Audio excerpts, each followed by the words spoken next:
It's Friday afternoon. நல்ல மழை பெஞ்சிட்டே தான் இருந்துச்சு.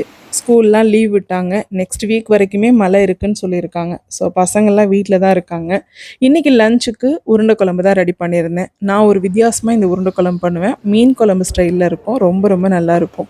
பசங்களுக்கு ஈவினிங் ஸ்நாக்ஸுக்கு ஸ்வீட் கார்ன் தான் செஞ்சுருந்தேன். கொஞ்சமாக பட்டர், கொஞ்சம் சால்ட்டு, கொஞ்சம் பெப்பர் போட்டு மிக்ஸ் பண்ணி கொடுத்தோன்னா ரொம்ப திவ்யமாக சாப்பிட்டுப்பாங்க. அவங்களுக்கு ஸ்வீட் கார்னால் ரொம்ப பிடிக்கும். ஸோ அதை அவங்களுக்கு ரெடி பண்ணி கொடுத்துட்டு, இன்றைக்கி ஃப்ரைடே மார்க்கெட் இங்கே பக்கத்துலேயே இருக்கும். அது மட்டும் இல்லாமல் மழை பெஞ்சிட்டே இருக்கிறதுனால கொஞ்சம் வெஜிடபிள்ஸ்லாம் நமக்கு கிடைக்கிறதும் கஷ்டமாக இருக்கும். ஸோ நாங்கள் அங்கே கிளம்பி போயாச்சு.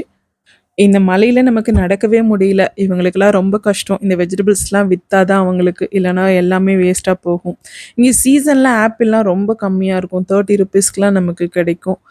பசங்களுக்கு மோமோ வேணும்னு சொன்னாங்க. சரின்னு அதையும் வாங்கிட்டு அப்படியே கிளம்பியாச்சு. மழை அதிகமாகிறதுக்குள்ளே வீட்டுக்கு போயிடலான்னு.